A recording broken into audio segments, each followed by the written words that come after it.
अस्सलाम वालेकुम students, welcome back. Okay, 8 chapter की जो कुछ वीडियोस रहती थी उसको स्टार्ट कर लेते, उसको डिस्कस कर लेते हैं। और उसमें हम लोग हमारे पास वेव्स का इंट्रोडक्शन हो चुका था, सही ना। वेव्स के बारे में कुछ प्रॉपर्टी डिस्कस करनी थी, वेवलेंथ, फ्रीक्वेंसी वगैरह क्या होता है। अब थोड़ा सा आगे बढ़ रहे हैं हम लोग कि वेव स्पीड कैसे मेजर की जाती है। वेव स्पीड पर हम लोग थोड़ी बात करनी है। और ये जो हम लोग एक जनरल रूल पढ़ेंगे, क्योंकि हमारे कोर्स के अंदर आपने देखा होगा वेव्स ऑफ वो स्पीड ऑफ साउंड है, तो not specifically speed of sound. पहले मैं जनरल बात करूंगा, जनरल रूल समझेंगे, क्योंकि जो हमारे पास सिर्फ साउंड नहीं और भी केसेस आगे आएंगे तो वहां पर भी अप्लाई हो रहा होगा। तो एक ही चीज़ को पढ़ेंगे ताकि वो हर जगह अप्लाई हो सके। Okay students, waves of sorry speed of mechanical waves की अगर हम लोग बात करें कि किस फैक्टर्स पे डिपेंड करती है, तो हमारे पास जितनी भी मैकेनिकल वेव्स हैं वो बेसिकली दो फैक्टर्स पे डिपेंड करती हैं, and those two factors are square root में elastic property divided by inertial property. Elastic property, inertial property क्या है वो बात की बात है, लेकिन ये प्रॉपर्टीज किसकी? याद रहे स्टूडेंट्स, वेव्स की वेलोसिटी मीडियम डिपेंडेंट है। ये जो प्रॉपर्टीज हैं ये मीडियम की प्रॉपर्टीज हैं। फॉर एग्जाम्पल अगर मैं एक बात करूं, वेव की फ्रीक्वेंसी की, एक रोप है, एक स्ट्रिंग है लेट से, उसको मैं वाइब्रेट कर रहा हूं। अब जिसने वेव प्रोड्यूस की वो सोर्स कितनी वाइब्रेशन इन यूनिट टाइम कर रहा है, दैट विल डिसाइड इस प्रोपेगेटिंग वेव की फ्रीक्वेंसी क्या होगी। वो जो स्ट्रिंग में वेव चलने वाली है उसकी फ्रीक्वेंसी क्या होगी। तो frequency is the part of source. Frequency जो है वो सोर्स की प्रॉपर्टी है। सोर्स डिफाइन करेगा कितने नंबर ऑफ वाइब्रेशन में भेजूंगा यहाँ पर, और वेव की फ्रीक्वेंसी थ्रू आउट कॉन्स्टेंट रहेगी, वो चेंज नहीं होती। हाँ, उसका एम्पलीट्यूड कम हो सकता है, उसमें डैम्पिंग हो सकती है, लेकिन वेव की फ्रीक्वेंसी सोर्स के लिहाज से है। अगर सोर्स चेंज होगा तो फ्रीक्वेंसी चेंज होगी। अगर सोर्स ने फ्रीक्वेंसी वही रखी हुई है, let's say 10 vibration in unit time, तो वो थ्रू आउट जब तक वेव चलती रहेगी, जब तक वेव एग्जिस्ट करेगी, उसकी फ्रीक्वेंसी वही 10 हर्ट्ज रहेगी। बट अगर स्टूडेंट्स वेलोसिटी की बात करें, अब देखिए दो अलग अलग बातें, number of vibration unit time और आगे बढ़ने वाला फिनोमेना। ये आगे बढ़ने वाला फिनोमेना जो वेलोसिटी है, ये किस हिसाब से होता है, ये डिसाइड करता है मीडियम। मीडियम की प्रॉपर्टीज डिसाइड करती हैं कि वेव कैसे प्रोपेगेट करेगी। और उसमें दो मेन प्रॉपर्टीज कौन सी है, इलास्टिक प्रॉपर्टी और इनर्शियल प्रॉपर्टी। इलास्टिक प्रॉपर्टी का मतलब क्या है, क्योंकि वेव जब प्रोपेगेट करती है मीडियम ऑसिलेट करता है। मैकेनिकल वेव्स की बात कर रहा हूं, जब वेव प्रोपेगेट करती है मीडियम ऑसिलेट करता है, मीडियम वाइब्रेट करता है। तो मीडियम के अंदर इतनी सलाहियत होनी चाहिए कि वो इलास्टिकली वाइब्रेट कर सके, वो इलास्टिक प्रॉपर्टी रखता हो। अगर उसके अंदर ये प्रॉपर्टी नहीं होगी या कम होगी तो वेव को प्रोपेगेट करने में मुश्किल होगी, या हो सकता है वेव मूव ही ना करें। फॉर एग्जाम्पल स्टूडेंट्स, अगर मैं बात कर लूं, लेट्स से हम लोग बात कर लेते हैं वेव्स इन अ स्ट्रिंग की बात कर लेते हैं।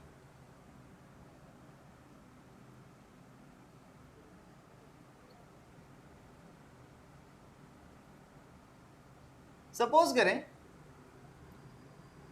यहां से एक स्ट्रिंग को लिया, एक स्ट्रिंग यहां पे रिजिड सपोर्ट से बांधा हुआ है, और यहां पे एक पुली है, उससे मैंने इसको गुजार के यहां पर वेट हैंग कर दिए कुछ। ओके, जरा बताएं, जब वेट को हैंग किया होगा, वेट्स यहां पर आए होंगे, तो इसके अंदर आ गई होगी टेंशन। लेट से टेंशन इसके अंदर आ गई टी। अब अगर सपोज करें यहाँ पे स्ट्रिंग को मैं प्लग करूंगा, प्लग करने का मतलब उसको इस तरह से छेड़ूंगा, डिस्टर्ब करूंगा, तो होगा क्या कि मुझे पता है उसके अंदर वेव्स बनना शुरू हो जाएंगी, ऑसिलेशन स्टार्ट हो जाएंगी। अगर सपोज करें मैं यहाँ पे वेट बहुत कम कर दूं, बहुत ही मामूली सा वेट किया, तो उसकी वजह से क्या होगा, ये जो टेंशन है ये टेंशन डिक्रीज हो जाएगी। सही है, लेट से वेट बहुत बहुत बहुत कम है, सही है ना। अभी टेंशन क्या हो गई, डिक्रीज हो गई, थोड़ा सा लूज हो गया। अब अगर मैं प्लग करूंगा इसको, अब इसके अंदर वेव वैसे प्रोपेगेट नहीं कर सकेंगे, हो सकता है प्रोपेगेट ना भी करें, और अगर करेंगे तो बहुत मुश्किल होगा उनका आगे ट्रैवल करना, उनका मूव करना, वेव का मोशन यहाँ पर मुश्किल हो जाएगा। क्यों? क्योंकि मैंने टेंशन कम कर दी। अब टेंशन से क्या हो रहा है, एग्जैक्टली टेंशन जो है वो स्ट्रिंग की इलास्टिक प्रॉपर्टी को डिफाइन कर रहा है। यहाँ पर जितनी ज्यादा टेंशन होगी, जितना ज्यादा खिंचाव हुआ होगा स्ट्रिंग के अंदर, विद इन लिमिट्स ऑब्वियसली, जितनी ज्यादा टेंशन होगी उतना आसान होगा वेव को प्रोपेगेट करने के लिए। अगर सपोज करें यहां पर मास बहुत ज्यादा कर दिया जाए, उसकी वजह से क्या होगा, ये स्ट्रिंग बहुत टाइटली जो है वो खिंच चुका होगा, टेंशन बहुत ज्यादा हो गई होगी इसके अंदर। देन उसकी वजह से होगा कि आप जरा सा प्लग करेंगे वेव तेजी से मूव करेगी, या आप ऑब्जर्व कर सकते हैं। तो कहने का मतलब यहां पर ये है कि हमारे पास ये स्ट्रिंग की इलास्टिक प्रॉपर्टी यहाँ पे टेंशन से डिफाइन हो रही है। तो वेव का प्रोपेगेट करना डिपेंड करता है इलास्टिक प्रॉपर्टी के ऊपर। ये वाली बात क्लियर है।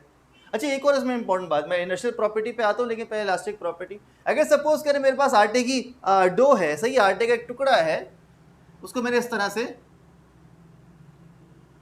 तोड़ लिया, गूंदा हुआ आटा है,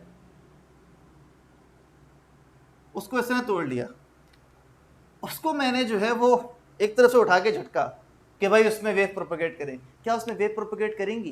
क्या आटे की अगर मैं एक डो लंबी सी बना लूं, सही है ना, और मैं एक्सपेक्ट करूं कि उसको झटकूंगा और वो वेव प्रोपेगेट करेगी, वेव बनेगी? नहीं, वहां पर वेव नहीं बनेगी, क्योंकि इसकी इलास्टिक प्रॉपर्टी ना होने के बराबर है। इस आटे के टुकड़े में इलास्टिक प्रॉपर्टी नहीं है, मतलब ना होने के बराबर है, इसीलिए इसके अंदर वेव मूव नहीं करेगी। तो elastic property is very much important in the motion of wave की बात करें। वेव को मूव करने के लिए, वेव को वेलोसिटी जो होने के लिए उसकी इलास्टिक प्रॉपर्टी मैटर करती है। किसकी? मीडियम की। दैट इज वेरी इंपॉर्टेंट कि मीडियम की प्रॉपर्टी है ये। ओके, अब आते हैं inertial property. Inertial property basically inertia को रिफ्लेक्ट कर रहा है। इनर्शिया का मतलब क्या है? यहां पर वो बेसिकली मास की बात कर रहा है। अगर सपोज करें ये स्ट्रिंग जो है वो स्ट्रिंग ऐसा ना हो, ये जो स्ट्रिंग था, लेट से ये एक भारी स्ट्रिंग है, भारी का मतलब मोटा स्ट्रिंग है जिसकी डेंसिटी ज्यादा है। आपको क्या लगता है इसमें वेव का प्रोपेगेट करना आसान हो जाएगा, मुश्किल हो जाएगा? सर लग तो रहा है मुश्किल हो जाएगा, और फॉर्मूला भी यही कह रहा है, इनवर्स रिलेशन है। जिसका इनर्शिया उतना ज़्यादा होगा उसका मोशन मुश्किल हो जाएगा। जब इनर्शिया ज़्यादा होगा तो इसको ऑसिलेट करवाना ज़्यादा हैवी है, और हैवी होने में इसका वेव का प्रोपेगेट करना क्या हो जाएगा? मुश्किल हो जाएगा। और अगर ये वही लाइट स्ट्रिंग हो, पतला सा बारीक सा स्ट्रिंग हो, तो बहुत प्यारा, बहुत खूबसूरत जो है वो बड़े तेज़ी से वेव मूव करेगी। सही है। तो कहने का मतलब ये है कि अगर इलास्टिक प्रॉपर्टी ज़्यादा होगी तो वेव की वेलोसिटी भी ज़्यादा होगी, और अगर इनर्शियल प्रॉपर्टी ज़्यादा हो गई, यानी कि वो जो मीडियम है वो हैवी हो गया, हैवी इन दैट सेंस, उस हैवी का मतलब यहाँ पे डेंसिटी को रिफ्लेक्ट कर रहा है। अगर उसकी डेंसिटी ज़्यादा है, वो ज़्यादा हैवी हो गया, इनर्शिया बढ़ गया, तो वेव का मूव करना मुश्किल हो जाएगा, उसकी वेलोसिटी क्या हो जाएगी? डिक्रीज हो जाएगी। स्टूडेंट्स, अगर हम लोग बात करें वेव्स इन स्ट्रिंग की बात करें, तो जिस तरह हम लोगों ने यहाँ पर देखा कि दो चीज़ें, एक तो टेंशन हो जाएगी, यहाँ पर वेव की वेलोसिटी को मैं, एक मिनट मार्कर चेंज कर लो, वेव की वेलोसिटी को इन स्ट्रिंग मैं ऐसे लिख सकता हूं, v इज इक्वल्स टू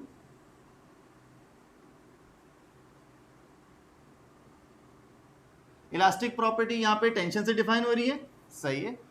और इसका जो इनर्शिया है, जैसे मैंने कहा डेंसिटी, अब डेंसिटी कैसी? अगर मैं खाली यहां पर इनर्शिया की जगह मास लिख दूं, अभी लिखेगा नहीं, अगर इनर्शिया की जगह मास लिख दूं, that is not a good criteria. क्यों? क्योंकि एक स्ट्रिंग है,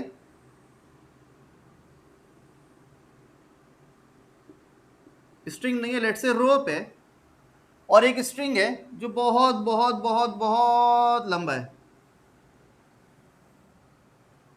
अब ये इतना लंबा स्ट्रिंग है, इसका मास भी एम है, ये छोटी सी जगह पे, मतलब रोप है बहुत मोटी है, सही है ना, तो इसका मास भी एम है। अब छोटी सी है तो भारी तो होगी, तो स्ट्रिंग के बराबर मास आ गया।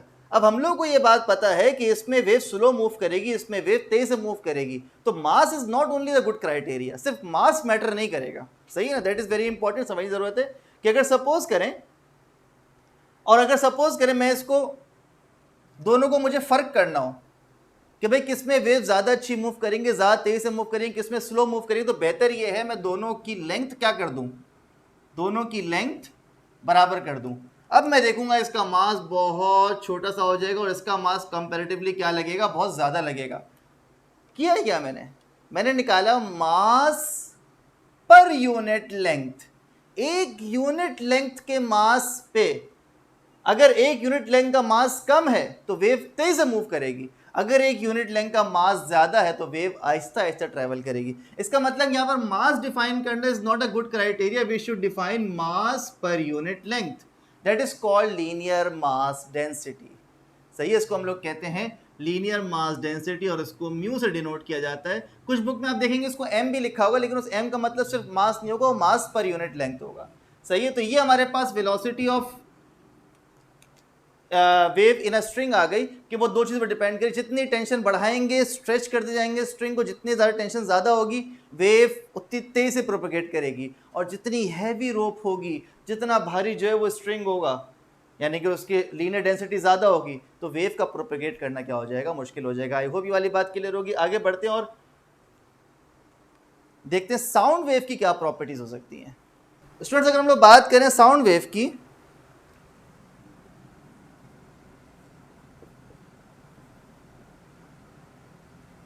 स्पीड ऑफ साउंड वेव, तो student speed of sound wave depend करती है अगेन मीडियम की इलास्टिक प्रॉपर्टी होगी और इनर्शियल प्रॉपर्टी होगी। हम लोग बात करेंगे साउंड वेव की with respect to our medium जो हमारे अराउंड होता है, दैट इज एयर। एयर के लिहाज से हम लोग बात करेंगे, यानी एयर की इलास्टिक प्रॉपर्टी और एयर की इनर्शियल प्रॉपर्टी, इस पर बात करेंगे। तो स्टूडेंट्स, अगर हम लोग साउंड वेव की बात करें तो साउंड वेव की हमारे पास जो वेलोसिटी है वो दो क्वांटिटी पे डिपेंड करती है। एक होता है बल्क मॉडुलस, अब ये बल्क मॉडुलस क्या होता है डिस्कस करते हैं, और दूसरा हमारे पास होता है डेंसिटी। तो बल्क मॉडुलस ऑफ एयर और डेंसिटी ऑफ एयर। सही है, अब ये दो क्वांटिटीज क्या होती है, मतलब बल्क मॉडुलस क्या होता है और डेंसिटी किस तरह से, इसको इंशाल्लाह मैं नेक्स्ट वीडियो में कनेक्ट करूँ, क्योंकि आगे हम साउंड वेव का पूरा टॉपिक स्टार्ट कर देंगे, न्यूटन फॉर्मूला और लैप्लास फॉर्मूला, तो बेहतर इसको वहीं पर डिस्कस किया जाए, ज़्यादा अच्छा हो जाएगा। सही, तो इसको यहीं रखते हैं। इसमें कन्फ्यूजन हो, कोई प्रॉब्लम हो, कमेंट सेक्शन अवेलेबल है, कमेंट सेक्शन अवेलेबल है, आपका भाई अवेलेबल है, आप लाजमी जो है वो डिस्कस करें। और एक काम छोटा सा करिएगा मेरे लिए, मतलब मैं आपसे एक्सपेक्ट करूँगा आप करें, इसका डायमेंशनल एनालिसिस करिएगा। अगर ये स्क्वायर रूट ना होता तो क्या होता, और अब स्क्वायर रूट होने का फ़ायदा क्या है यहाँ पर। सही है, तो इसका डायमेंशन एनालिसिस करेगा, देखिएगा ये पूरा रेशियो वेलोसिटी की, ऑब्वियसली वेलोसिटी के बराबर बनेगा, डायमेंशन वेलोसिटी वाली आएंगी, लेकिन कैसे आएंगी ज़रा उसको सर्च करिएगा, इंशाल्लाह आप एंजॉय करेंगे। और इसको जब मैं पढ़ा दूंगा तो इसको भी जो है वो ट्राई करिएगा डायमेंशन एनालिसिस करके कि वेलोसिटी कैसे बन रहा है। सही है भाई, अपना ख्याल रखिएगा, इंशाल्लाह नेक्स्ट वीडियो में मिलते हैं। अल्लाह हाफिज़।